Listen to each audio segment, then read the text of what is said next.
I am Tori. I am 28 years old, and for as long as I can remember, my father told me I was too pretty to be his daughter. He said my blonde hair and blue eyes were proof of my mother's betrayal. He said the way I looked was evidence that she had cheated on him.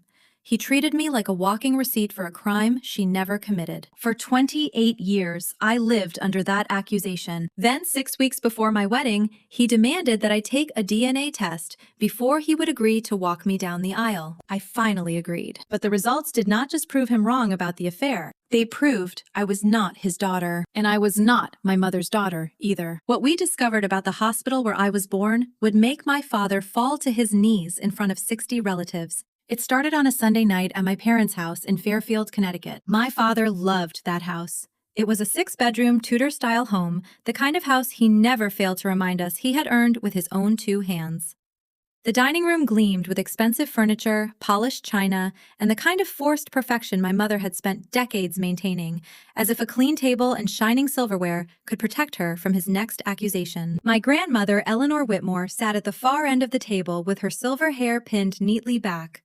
She was watching my father the way a hawk watches a snake. My brother Marcus was there too. He was 31, successful, obedient, and always the golden child. He kept his eyes on his plate, like he already knew something was coming and wanted no part of it. My mother Diane sat beside my father, clutching her linen napkin like it was a lifeline. Then Gerald Townsend cleared his throat. "I won't be attending your wedding, Tori." The words landed in the middle of the dining room like a grenade. My mother's fork clattered against her plate. "Gerald," she whispered, "please, not tonight." But he was already reaching into the inside pocket of his jacket. He pulled out a folded document and slid it across the oak table toward me. "I've thought about this for a long time," he said. His voice was steady, almost rehearsed.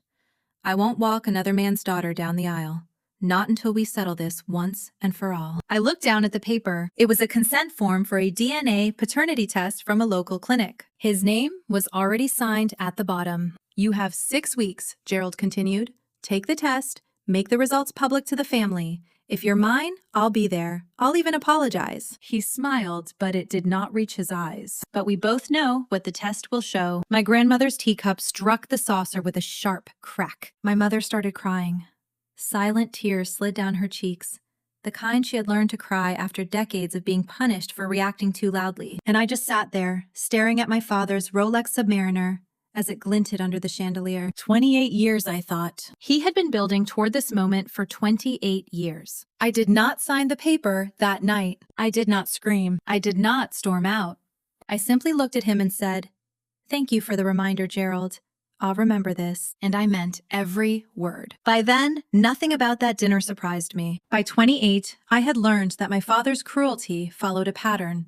It was predictable as the tide and twice as relentless. I was 7 the first time I understood that I was different. I had pressed my ear to my parents' bedroom door after hearing my mother cry.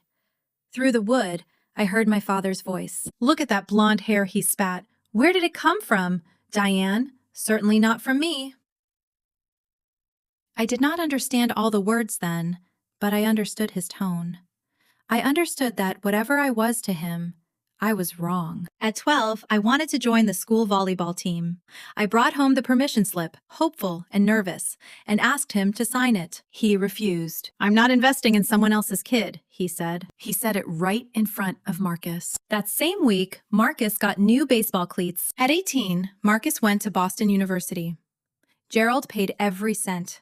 Tuition, housing, meal plans, spending money, everything. When I was accepted into nursing school, Gerald looked at me across that same dining table and said, "Your real father can pay for yours." So I paid for it myself. I took out loans. I worked double shifts at a diner. I studied when my legs ached and my feet throbbed. I graduated 6 years later with $60,000 in debt and a degree I had earned without his help. But the worst part was not the money. It was not the sports I did not get to play, the school events he skipped, or the gifts Marcus received while I learned not to ask. The worst part was watching what his accusations did to my mother. Every argument they had, no matter how ordinary, circled back to me. Bills, vacations, Marcus's career, my college applications, A broken appliance, a late dinner. Somehow, eventually, it always became about my mother's alleged betrayal. I was his weapon, his evidence, his constant reminder of the affair he had invented in his mind and then treated like fact. The night before I left for college, my grandmother Eleanor pulled me aside. "Keep every document from the hospital where you were born," she said. Her grip on my wrist was firm. "Your birth certificate, any paperwork, anything with dates or times. Keep it all." I frowned. "Why?" Her eyes flicked toward the hallway where my parents were arguing again, behind a closed door. "I have a feeling," she said quietly, "that we might need them someday." I did not understand what she meant then, but I kept the papers. 18 years later, I would finally learn why she told me to. After Gerald's ultimatum, I drove back to my apartment in Hartford. It was a small, one-bedroom place furnished with secondhand pieces and stubbornness. Nothing matched, but everything in it was mine. Nathan was waiting on the couch when I got home. His laptop was open to floor plans for a client, and there were 2 glasses of wine on the coffee table, one for him and one for me. He knew something was wrong the moment he saw my face. What did he do this time? I told him about the DNA form, the ultimatum, the 6-week deadline, the public results, the wedding. Nathan's jaw tightened with every word. When I finished, he was silent for a moment. "Maybe you should just do it," he said finally. "Take the test. Prove him wrong once and for all. Shut him up forever." I set down my wine glass. It was a cheap glass from Target, nothing like the Waterford crystal my father drank from. But I stared at it like it might steady me. Then I looked at the modest diamond on my finger. Nathan had designed my ring himself, based on a sketch I had drawn years ago in an old journal. "It's not about proving him wrong anymore," I said. "It's about freeing my mother." Nathan went quiet. He knew the story I was about to bring up. 5 years earlier, my grandmother had called me at 2 in the morning. She had found my mother in the bathroom with an empty bottle of sleeping pills. The paramedics got there in time. Barely. Since then, Diane had been on antidepressants. She had been seeing a therapist twice a week, trying to build herself back, piece by piece. Gerald never apologized. He never acknowledged what 23 years of accusations had done to her. He just kept insisting he was right. "My mother gave that man 35 years of loyalty," I told Nathan. "Complete faithfulness. And he repaid her with 28 years of calling her a liar." I picked up my phone and opened the website for a genetics lab I had researched months earlier. Gene Trust. Independent. Certified. And most importantly, not connected to Gerald. "I'll take the test," I said, "but I'll do it my way." 2 weeks later, Gerald turned 60. The party was held at the Fairfield Country Club, surrounded by manicured greens overlooking Long Island Sound. There was a private dining room with floor-to-ceiling windows, expensive wine-polished silver, and 30 relatives gathered to celebrate the man who had made my mother's life a prison. I wore a simple black dress. Nathan squeezed my hand as we walked in. 2 hours, he whispered. "We can survive 2 hours." We could not. Halfway through dinner, after 3 glasses of Chateau Margaux, Gerald stood up to give a speech. He thanked everyone for coming. He praised Marcus for his brilliant career in finance. He raised a glass to my mother for her patience. Then his eyes found me. "I see my daughter is here tonight," he said. The word daughter dripped with invisible quotation marks. A few relatives chuckled uncomfortably. "I hope she's been thinking about our conversation," he continued, "about proving where she really comes from." The room went quiet. Dad Marcus said, half rising from his chair. "Maybe this isn't the time." Gerald waved him off. No, this is exactly the time. Families should be honest with each other." He smiled at me with that cold, reptilian smile I had seen 1,000 times. "You know what they call a bird that lays its eggs in another bird's nest?" he asked. "A cuckoo. The cuckoo's egg looks beautiful, doesn't it? But it doesn't belong. It never did." Somewhere behind me an aunt gasped. A cousin snickered. My mother stared down at her lap, tears dripping onto the Cartier bracelet Gerald had given her after one of their worst fights. A guilt gift. That was what I had always called those things in my head. Jewelry given not out of love, but to quiet whatever damage he had done. I picked up my fork. Then I set it down, and I stood. Every eye in the room turned toward me. "Thank you for the reminder, Gerald," I said, my voice steady. "I'll remember this." Then I turned to my mother. "Mom, would you like to step outside for some air?" She looked up at me as if I had offered her a rope from deep water. Then she took my hand. Together we walked out of that room, past the whispers, past the staring relatives, past the man who had spent 28 years trying to destroy us both. But I was not done. Not even close. My grandmother caught up to us in the parking lot. "Tori, wait." Her heels clicked against the asphalt like gunshots. Eleanor Whitmore was 78 years old with the posture of a queen and eyes that missed nothing. She had never liked Gerald. "That man thinks he's God's gift to engineering," she had once told my mother before the wedding. "But he is just a small man with a big ego." Now she looked at me with something I had never seen in her face before. Urgency. "There's something I need to tell you," she said, glancing back toward the country club doors to make sure Gerald had not followed. "Something I should have told you years ago." She led us to a bench overlooking the golf course. The sun was setting, painting the sky in shades of orange and pink. My grandmother lowered her voice until it was barely above a whisper. "The night you were born, she said something strange happened at St. Mary's Hospital." I felt my mother stiffen beside me. "When the nurse brought you out to show me and your grandfather, she looked terrified. Her hands were shaking.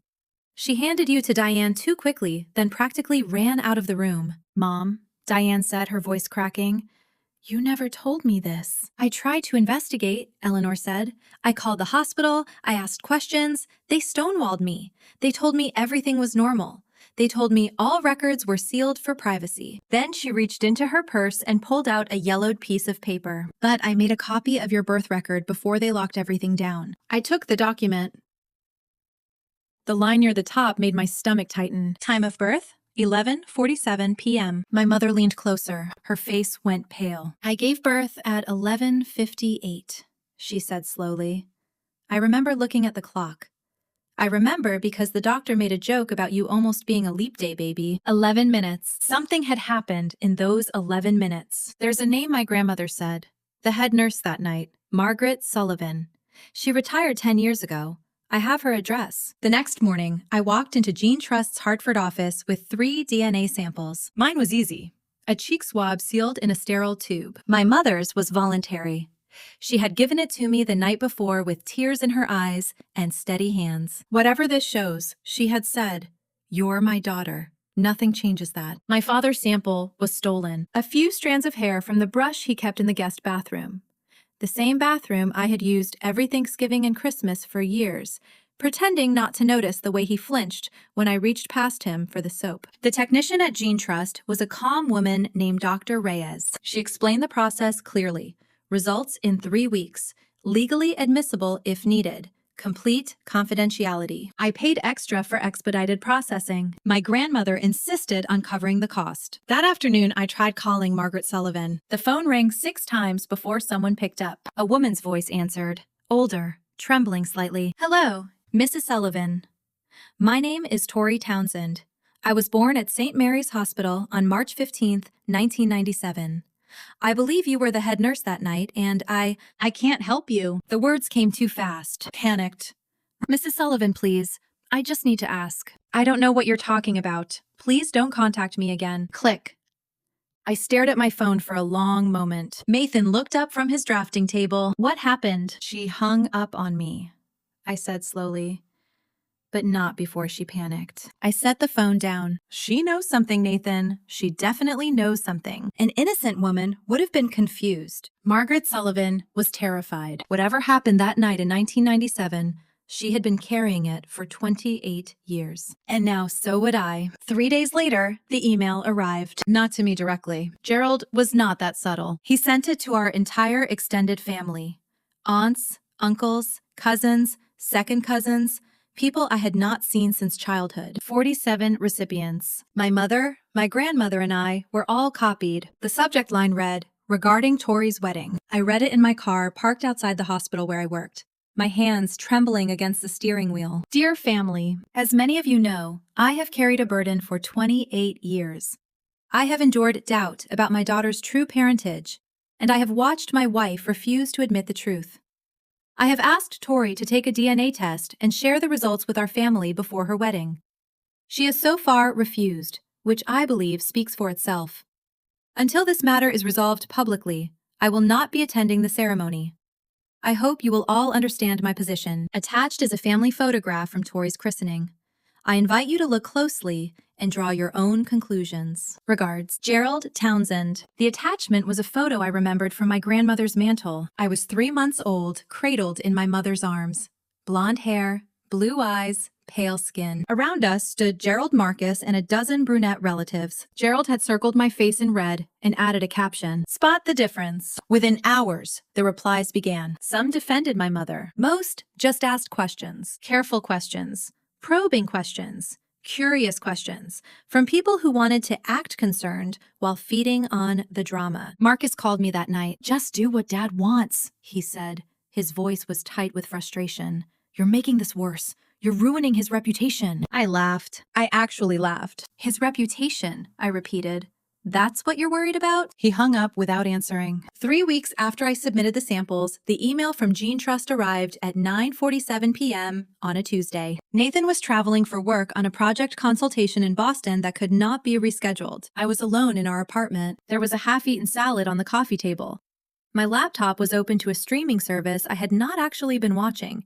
The subject line was, "Clinical. Your DNA analysis results. Secure document." I entered my password. I verified my identity. I opened the PDF. Then I read it 3 times because the first 2 times the words did not make sense. Subject A, Tori Townsend, shows 0% genetic match with Subject B, Gerald Townsend. I had expected that. Part of me had prepared for it. I had even steeled myself for the possibility that Gerald might be right about one thing even if he was wrong about everything else. But then I read the second line. Subject A, Tori Townsend, shows 0% genetic match with Subject C, Diane Townsend. I stopped breathing. 0%. Not my father's daughter. Not my mother's daughter. I called Gene Trust's after-hours line, my voice cracking as I demanded to speak to someone, anyone, who could explain what I was looking at. A technician walked me through the results. No contamination. No sample error. No possibility of a mistake. The samples were clear. The science was conclusive. I was not related to either of my parents, which meant my mother had never cheated. Gerald had been wrong about that for 28 years. But it also meant something else. Something impossible. If Diane Townsend had not had an affair, if she had been faithful like she had always said, then how was I not her biological daughter? I sat down on the kitchen floor with my back against the cabinet, my phone in my lap, staring at the ceiling. For 28 years, my father had called my mother a cheater. For 28 years, he had been wrong about the affair, but he had been right about one thing. I was not his daughter. The question was, whose daughter was I? I drove to my parents' house the next morning and timed my arrival carefully. 10 o'clock. Late enough that Gerald would be at his golf game. Early enough that my mother would still be in her robe drinking Earl Grey in the sunroom. She looked up when I walked in, and concern immediately creased her face. "Tori, what's wrong?" I sat down across from her and handed her my phone with the Gene Trust report open on the screen. I watched her read it. I watched the color drain from her face. I watched her lips move silently as she read the numbers again and again. When she finally looked up, her eyes were wild. "This is wrong," she whispered. "This has to be wrong." "I called the lab," I said. "I triple-checked everything. There's no mistake, Mom." "But I gave birth to you." Her voice rose, breaking at the edges. "I was in labor for 14 hours. I felt you come out of my body. I saw you, Tori. You were red and screaming and mine." I took her hands in mine. They were ice cold. "I believe you," I said, "which means there is only one explanation. Something happened at the hospital. Someone switched us." The silence stretched between us like a wire about to snap. The time my mother said, suddenly, "What?" "The birth certificate says 11:47. But I remember watching the clock because the contractions were so bad. You were born at 11:58. I always wondered about that discrepancy. 11 minutes. 11 minutes that changed 2 families forever. "Mom," I said carefully, "if I'm not your biological daughter, that means your real daughter is out there somewhere. 28 years old, living someone else's life." My mother started to cry. Not the silent tears Gerald always provoked. These were deep, shaking sobs that seemed to come from somewhere primal. "We have to find her," she managed. "We have to find them both." Gerald found out about the DNA test before I could prepare. Marcus, always the obedient son, had seen the Gene Trust confirmation email on my mother's phone while visiting for lunch. Within an hour, my phone was ringing. Gerald's voice was triumphant before I had even said hello. "So?" I said nothing. What did it say he demanded? Was I right? I still did not answer. I could not figure out how to explain that he was right and wrong at the same time. My silence told him everything he thought he needed to know. "I knew it," he said. Then he laughed. He actually laughed. It was a sound of pure vindication. 28 years, Tori. 28 years I've been telling everyone, and no one believed me. But I was right. I was right all along. "Gerald, does your mother know?" "Of course she knows. She's probably crying right now, trying to figure out how to spin this." I could hear him pacing. His excitement was barely contained. "I'm sending another email to everyone," he said, this time with proof. "You don't understand." "I understand perfectly. You are not my daughter. Your mother lied to me for almost 3 decades, and now everyone will know exactly what kind of woman Diane Townsend really is." He hung up before I could explain. He did not know Diane had not lied. He did not know she had been telling the truth all along. He did not know the real story was something none of us had ever imagined. Within the hour, Gerald called my mother and told her to pack her bags. "I want you out of my house by the end of the month," he said.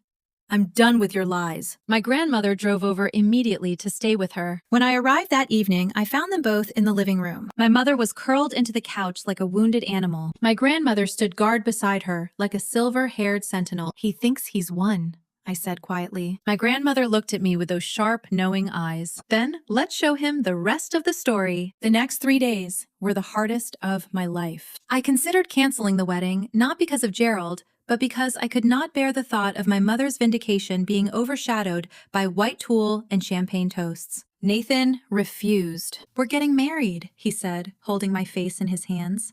"Period.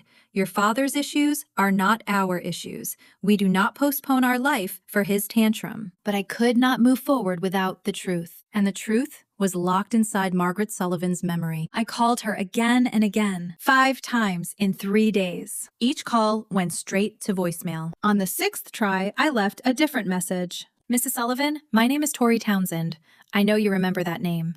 I have DNA evidence, certified, legally admissible DNA evidence that proves the baby was switched at St. Mary's Hospital on March 15th, 1997.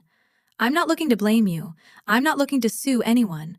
I just need to know who I am." I paused, steadying my breath. "If you don't call me back, my next call will be to a lawyer. I'll subpoena the hospital records. I'll file a formal investigation, and whatever you've been hiding for 28 years will come out in the worst possible way." I waited. 1 hour. 2. At 4:17 p.m., my phone buzzed with a text from an unknown number. "Thursday, 2 p.m., Riverside Diner, Bridgeport. Come alone." I stared at the message for a long time. Then I texted back, "I'll be there." Whatever Margaret Sullivan had been carrying for 28 years, she was finally ready to let it go. The question was whether I was ready to hear it. Riverside Diner was the kind of place time forgot. The vinyl booths were patched with duct tape. The jukebox looked like it only played oldies, and the coffee tasted like it had been brewing since the Reagan administration. Margaret Sullivan sat in the corner booth with her back to the wall. She was 72 smaller than I had imagined, with silver hair pulled into a tight bun and hands that trembled against her coffee cup. She looked up when I slid into the seat across from her. "You look just like her," she said quietly. My heart stumbled. "Who?" "Linda," she said. "Your biological mother. Same hair, same eyes." I felt the entire diner blur around me. "You know who my biological mother is." Margaret closed her eyes for a long moment. When she opened them, they were wet. "I've carried this for 28 years, she said. "Every single day, wondering if I did the right thing by staying quiet. Wondering if I should have spoken up when it happened." She reached into her purse and pulled out a worn leather journal. The pages were yellowed with age. "This is my shift log from March 15th, 1997, she said. "The night you were born." She opened it to a flagged page and slid it across the table. I read her cramped handwriting, and my blood ran colder with every line. 11:47 p.m. Baby girl number 1, born to Diane Townsend, healthy, 7 pounds, 2 ounces. 11:58 p.m. Baby girl number 2, born to Linda Morrison, healthy, 6 pounds, 4 ounces. 12:32 a.m. Incident. Trainee nurse Carla Harris mixed up infants after bathing. Realized error at 2:15 a.m. Both families had already bonded. 2:45 a.m. Meeting with hospital administrator. Decision made to correct records, not families. Less traumatic for everyone. NDA required for all staff present. I looked up at Margaret. My hands were shaking. They knew I whispered. They knew that night, and they covered it up. Margaret nodded. The administrator said it would cause more harm to switch you back. Both mothers had already held their babies, fed them, named them. Her voice cracked. I was 24 years old. They threatened my license, my pension. They made me sign a non-disclosure agreement. I had 2 kids of my own to feed. Who was the other baby? I asked. The one who went home with Linda Morrison. Margaret pulled out another piece of paper. It was a printout from a social media profile. A woman my age looked back at me from the page. Brown hair, brown eyes, a smile that looked exactly like Marcus's. Her name is Rachel Morrison, Margaret said. She is 28 years old. She lives in Springfield, Massachusetts. Margaret looked at me with eyes full of decades of guilt. And she is your mother's biological daughter. That night, I sat in my apartment with my laptop open to Rachel Morrison's LinkedIn profile. Elementary school teacher at Springfield Public Schools. Graduate of UMass Amherst. Volunteer at the local animal shelter. Her profile picture showed her standing in front of a classroom decorated with colorful alphabet letters. She had chestnut brown hair and warm brown eyes. She looked exactly like what Marcus might have looked like if he had been born a woman. I wrote the message 17 times before I finally hit send. Hi, Rachel. This is going to sound completely insane, and I apologize in advance. My name is Tori Townsend. I was born at St. Mary's Hospital in Bridgeport, Connecticut on March 15, 1997, the same night and place as you. I recently did a DNA test that showed I am not biologically related to either of my parents. I have since spoken with the nurse who was working that night, and she confirmed that 2 babies were accidentally switched. I believe you are the biological daughter of Diane and Gerald Townsend, and I believe I am the biological daughter of Linda Morrison. I have documentation. I have a witness statement. I'm not looking for anything from you. I just thought you deserved to know the truth. If you are willing to talk, please call me. I included my phone number. Then I closed the laptop before I could second-guess myself. 24 hours passed. I checked my phone every 10 minutes like a teenager waiting for a text back from a crush. Then, at 9:38 p.m. the following night, my phone rang. Is this Tori? The voice on the other end was shaky and uncertain, but something in it felt familiar. Rachel. A long pause, a shuddering breath. My whole life, people have told me I don't look like my parents, she said. My dad, well, my legal dad, used to joke that maybe the hospital made a mistake. We all laughed about it. She let out a sound that was half laugh, half sob. I guess it wasn't a joke after all. We talked for 3 hours that night. By the end, we had both agreed to take another DNA test. This one would compare Rachel to Gerald and Diane. The results would be ready in 10 days, just in time for my engagement party. Over the next week, I built my case like a prosecutor preparing for trial. First, the documents. I had my original Gene Trust report showing 0% match with both Gerald and Diane. I had Margaret Sullivan's handwritten shift log from 1997, which she finally agreed to let me photograph. I had a notarized statement from Margaret, signed before a witness at her attorney's office. It was her own decision, she told me, to finally clear her conscience. The hospital threatened me. For 28 years, she said when I picked up the document. I'm 72 now. What are they going to do? Fire me from retirement? Second, the DNA. Rachel submitted her samples to Gene Trust using the same expedited process I had used.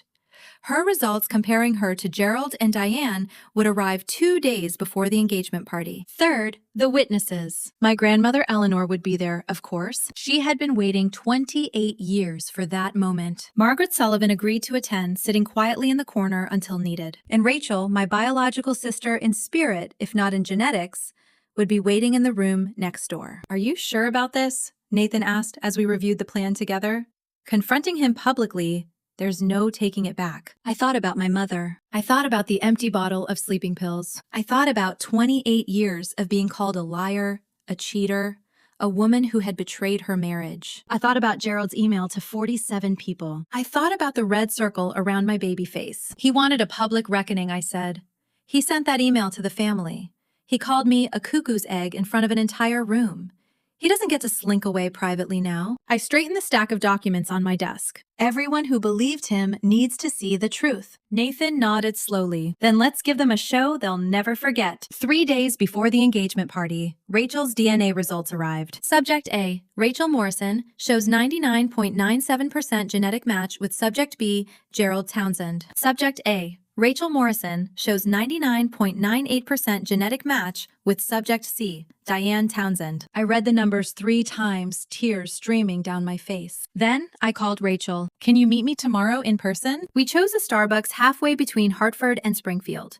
Neutral ground for 2 women whose entire lives had just been rewritten by science. She was already there when I arrived, sitting at a corner table with 2 untouched lattes. When she saw me, she stood up so fast her chair almost tipped over. For a long moment, we just stared at each other. She had brown hair, brown eyes, a strong jawline I had seen on Marcus 1,000 times, and a subtle dimple in her left cheek, the same one Gerald had. I had blonde hair, blue eyes, a button nose, and fair skin that matched the photos Margaret had shown me of Linda Morrison. We were strangers who should have been sisters. Sisters who had been raised by the wrong families. This is so weird, Rachel whispered. Then she laughed, and I laughed. And suddenly, we were hugging in the middle of a Starbucks, crying into each other's shoulders while the baristas pretended not to notice. I want to meet them, Rachel said when we finally pulled apart. Diane and Gerald, my biological parents. You will, I promised, in 3 days. I did not tell her that one of those parents would be on his knees when she walked into the room. The engagement party was held at Whitmore Estate, my grandmother's family home. It was a Georgian manor with rose gardens and fairy lights strung through century-old oak trees. My grandmother had insisted on hosting. To give you a proper celebration, she said, in a place where Gerald's ego can't reach. 60 guests arrived that evening in cocktail attire. Aunts, uncles, cousins, family, friends, and every single person who had received Gerald's accusatory email. I wore a navy blue Reformation dress and carried myself like a woman who had already won. Nathan stayed close, his hand resting on the small of my back, steady as always. My mother arrived with my grandmother. Her eyes were still red from days of crying, but her posture was straighter than I had seen in years. Something had shifted in her since we learned the truth.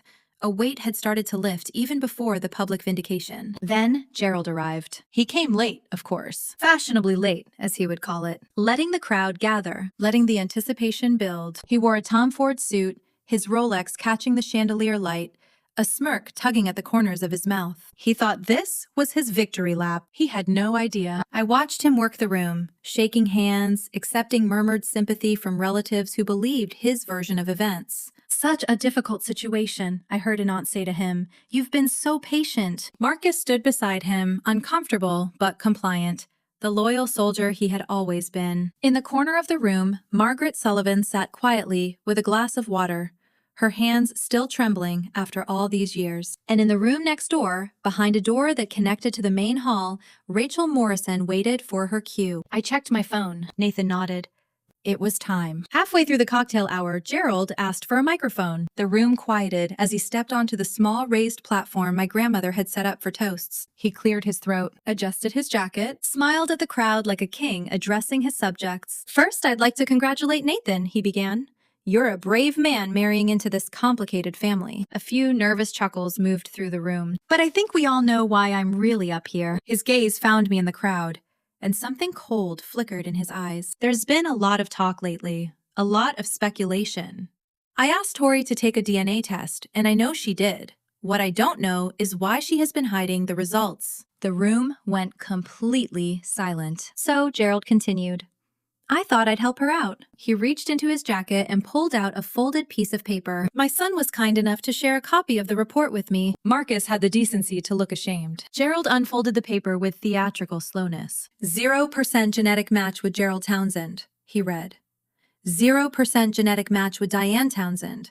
Gasps echoed through the room. My mother gripped Eleanor's hand. 28 years, Gerald said. His voice rose with vindicated fury. 28 years I've been telling everyone that something wasn't right. And now the science proves it. He turned toward my mother, his face twisted with decades of accumulated resentment. You lied to me, Diane. You lied to everyone. And now the whole family knows exactly what kind of woman you really are. The silence that followed was absolute. Then I started walking toward the stage. "You're right, Gerald." My voice was calm as I stepped onto the platform and took the microphone from his hand. He was so surprised he let me. "The DNA test shows I'm not your biological daughter," I said. "And I'm not Mom's biological daughter either." Gerald's smirk widened. A few relatives exchanged knowing glances. But not because Mom had an affair. The smirk faltered. I turned to face the crowd. All 60 of them. Every person who had received that email. Every relative who had whispered about my mother for years. "Let me introduce you to someone." I nodded toward the side door. Rachel stepped through. 28 years old. Brown hair, brown eyes. A jawline that was unmistakably, undeniably Townsend. The room erupted in murmurs. Someone dropped a champagne glass. Marcus made a strangled sound. "This is Rachel Morrison," I said. "She was born 11 minutes before me at St. Mary's Hospital on March 15, 1997. I took a breath. "The night I was born, there was an accident. A trainee nurse mixed up 2 babies after bathing them, and the hospital covered it up to avoid a lawsuit." I pulled out my phone and tapped the screen. The wall-mounted display I had arranged earlier flickered to life. Gene Trust reports appeared on the screen. "Rachel's DNA shows a 99.97% match with Gerald Townsend," I said, "and a 99.98% match with Diane Townsend." I let that sink in. "She is your biological daughter, Gerald.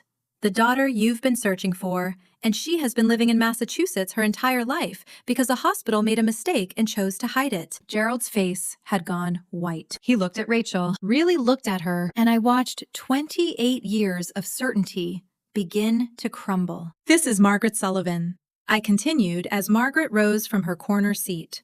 "She was the head nurse that night. She has a notarized statement confirming everything I've just told you. The shift logs, the hospital cover-up, all of it." Margaret stepped forward. Her voice was shaky but clear. "Mr. Townsend, I was there. I watched it happen. Your wife never betrayed you. Never. The hospital made us all sign NDAs. They threatened our jobs and our pensions. I'm sorry I didn't speak up sooner." I turned back to Gerald. His hands were gripping the edge of the platform like he was trying not to drown. "You wanted science, Gerald," I said. "Here it is. Every document, every signature, every 11 minutes that changed 2 families forever." At that moment, standing on that stage with Rachel beside me, I felt something I had never felt in 28 years. Vindication, not for myself, for my mother, for every tear she had cried, every accusation she had swallowed, every sleepless night she had spent, wondering whether her own husband would ever believe her. Gerald Townsend had spent 28 years being certain that his wife had betrayed him, certain that the child he raised was proof of her infidelity, certain that suspicion made him righteous, certain that his cruelty was justified, certain that science would eventually vindicate him. Now science had spoken, and it had destroyed every foundation he had built his identity on. He looked at Rachel. This stranger with his jawline, his eyes, his blood. He looked at the DNA results on the screen, the numbers that proved him right about my parentage, but catastrophically wrong about everything else. He looked at Margaret Sullivan, whose trembling testimony had just demolished 28 years of accusations. Then his knees buckled. Gerald Townsend, proud, arrogant, certain. Gerald Townsend collapsed onto the platform like a puppet whose strings had been cut. He caught himself on one knee, his hand striking the hardwood floor, his chest heaving with ragged breaths. "I didn't know," he whispered. "How could I have known? How?" "You could have trusted her." My voice was quiet, but it carried through the silent room. "You could have investigated. You could have looked for other explanations instead of assuming the worst about the woman who loved you." "But the hair," he said weakly. "The eyes. Genetics are complicated. Recessive genes exist. Hospital mistakes happen." I stepped closer, looking down at the man who had made my childhood a battlefield. "But you chose suspicion. You chose cruelty.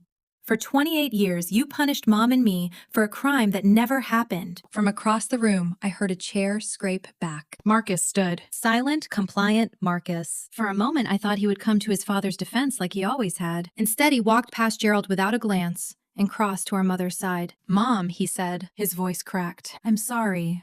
I should have said something years ago. I should have." Diane pulled him into a hug. Her tears soaked into his shoulder. Gerald remained on his knees, watching his family choose each other over him. For 28 years, my mother had lived in Gerald Townsend's shadow. She had endured his accusations at breakfast, at dinner, and in every moment in between. She had cried herself to sleep more nights than anyone knew. She had swallowed his cruelty like medicine, telling herself that maybe someday he would see the truth. Now, the truth was everywhere. On screens, in documents, in the face of a stranger who carried her blood. Diane stepped forward slowly. Her heels clicked against the hardwood floor. The crowd parted for her. Even Marcus stepped aside. She stopped in front of Gerald, who was still on one knee, his face wet with tears. I had never seen him cry before. 28 years, Gerald. Her voice was steady, stronger than I had ever heard it. 28 years.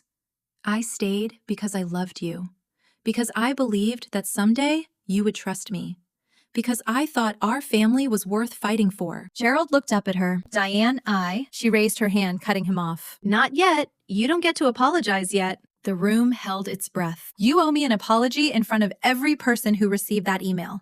You owe Tori an apology for every birthday you ruined, every graduation you ignored, every moment you made her feel like she didn't belong in her own family. She gestured toward Rachel, who stood frozen near the door. And you owe Rachel an apology for being the father she deserved but never had. Gerald's shoulders shook with sobs I had not known he was capable of. I didn't need the world to believe me, Gerald, my mother said, her voice cracking on the last word.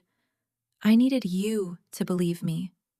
And you never did. Then she turned her back on him and walked to where Rachel stood. Hello, Diane said softly, tears streaming down her face. I'm your mother.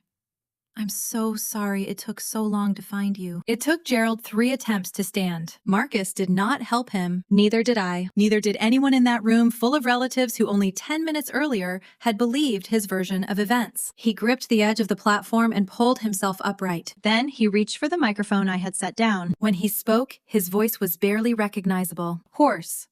Broken, stripped of every ounce of arrogance I had known my entire life. I was wrong. 3 words. 28 years overdue. I was wrong about Diane. She never... His voice cracked. He tried again. She never betrayed me.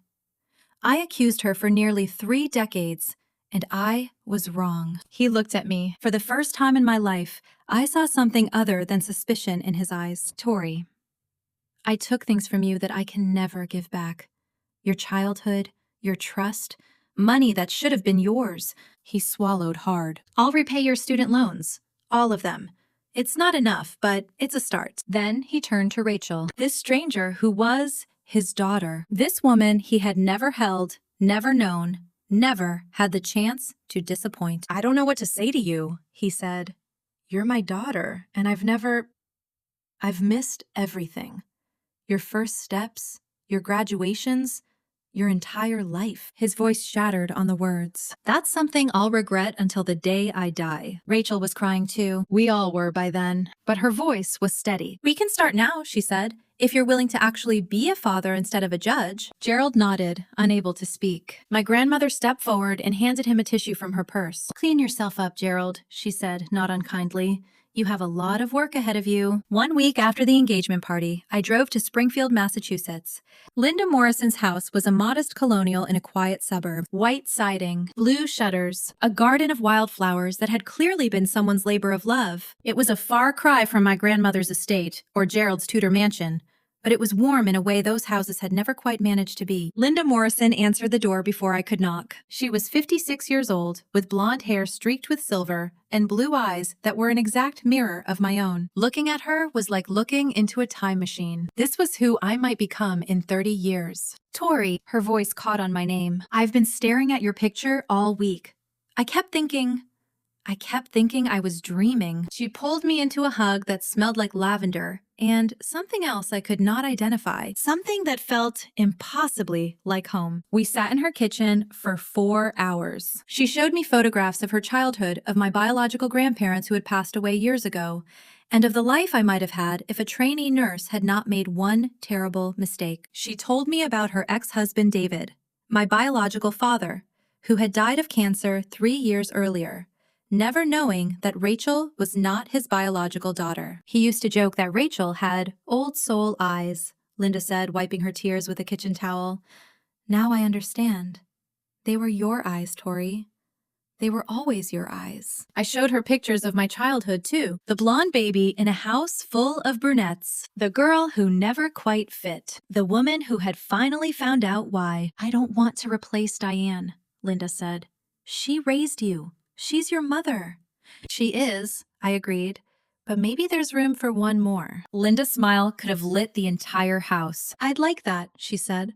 I'd like that very much. 2 months later, I married Nathan Miller in the rose garden of Whitmore Estate, surrounded by fairy lights and family. Both the family I was born into and the family that raised me. My mother walked me down the aisle. Not Gerald. My mother. She wore a champagne-colored dress and held her head high, her step steady for the first time in decades. Beside her, I wore a Vera Wang gown that she and my grandmother had insisted on buying for me. A proper wedding dress for a proper wedding, Eleanor had declared. Gerald sat in the second row, quiet, diminished. He did not protest when I told him he would not be walking me down the aisle. He did not argue when I explained that this was my mother's moment, not his. He only nodded and said, I understand. It was a start. Rachel stood with my bridesmaids wearing a deep green dress that brought out the brown in her eyes. Our mother's eyes. Gerald's eyes. She had met the Townsends properly in the weeks after the party.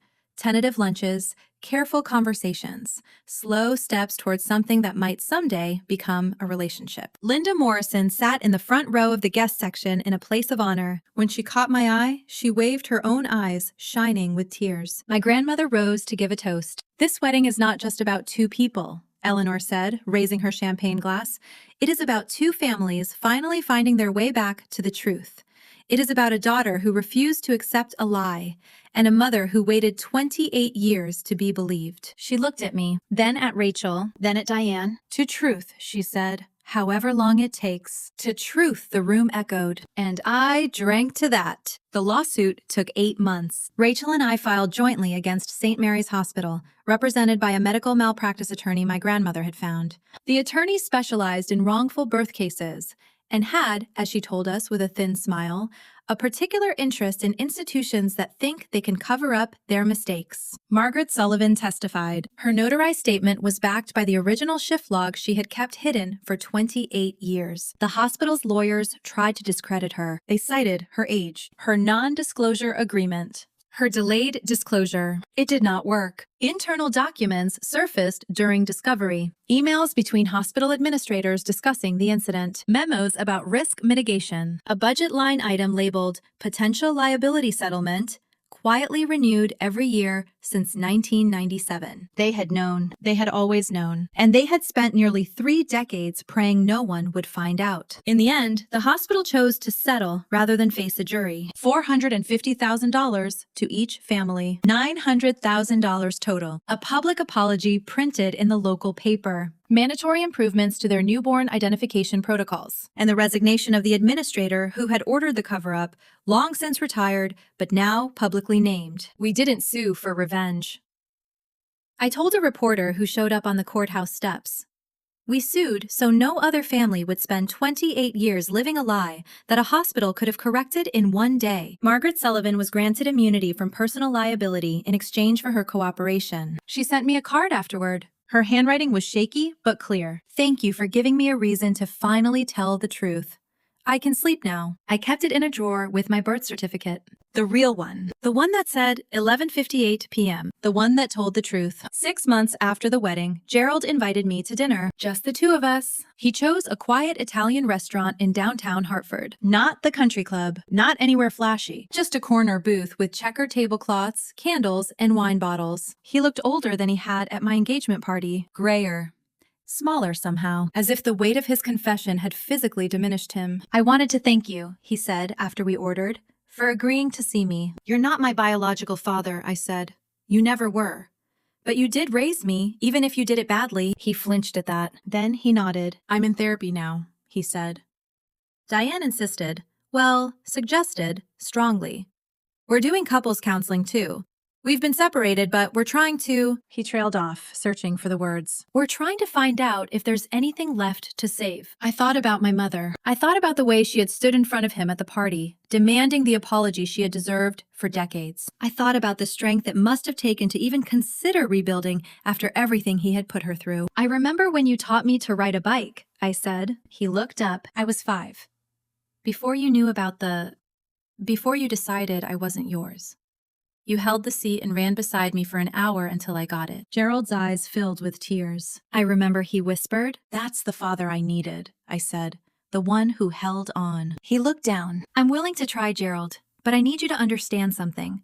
Forgiveness is a process, not an event, and you have a lot of work to do." He nodded. "I know," he said, "and I'll do it, however long it takes." I did not forgive him that night. I am not sure I have fully forgiven him yet, but I chose to give him the chance my mother never got. The chance to prove he could change. Rachel and Marcus met properly for the first time at a family dinner a month after the wedding. It was awkward at first. How do you make small talk with a sibling you should have grown up with? How do you sit across from the brother who got the childhood that should have been hers? Then Marcus mentioned that he was allergic to shellfish. Rachel froze. "Wait," she said. "Me too, since birth. The doctor said it was genetic." "What about being left-handed?" Marcus asked. Rachel held up her left hand. "No way." Marcus laughed, a real laugh. Surprised and delighted. "What about music?" he asked. "What bands do you listen to?" 30 minutes later, they discovered that they both loved an obscure indie folk band no one else in either family had ever heard of. They both hated cilantro with an inexplicable passion. They both tapped their right foot when they were thinking. "This is so weird," Marcus said, shaking his head.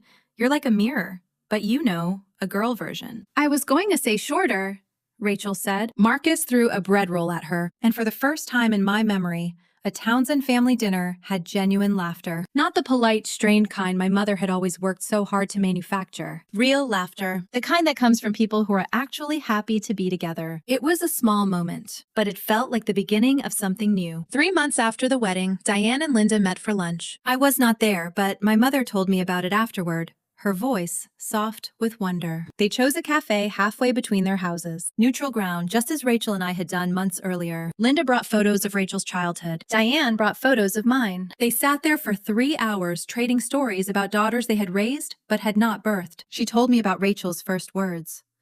Diane said, "And I told her about yours." We both cried a lot. "Was it strange?" I asked. "Meeting the woman who raised your biological daughter?" My mother considered the question for a long moment. "I thought it would be," she admitted. "I thought I'd feel jealous or resentful. But when I looked at her, all I could think was that she loved Rachel the same way I loved you. Completely. Without question." She reached across the table and took my hand. "We lost 28 years," she said, "but we gained each other. And we gained the truth. That has to count for something."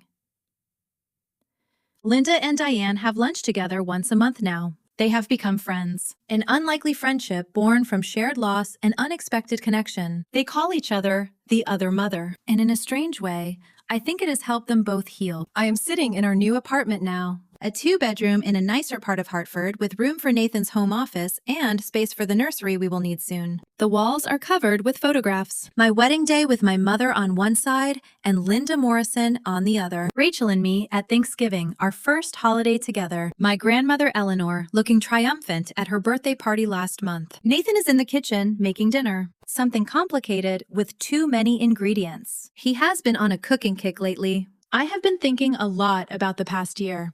About identity, about family, about what it means to belong. For 28 years, I tried to prove I was a Townsend. I straightened my blonde hair to make it look darker. I learned to golf because Gerald loved golf. I studied nursing instead of art because nursing was practical and reliable, not something a cuckoo's egg would choose. I spent my whole life trying to fit into a mold that was never meant for me. Now I know I was never supposed to fit. I was someone else's daughter, living someone else's life, carrying someone else's DNA. But here is what I have learned. DNA does not make a family. The woman who held my hand during nightmares, who taught me to read, who stayed married to a man who tortured her just to keep our family together.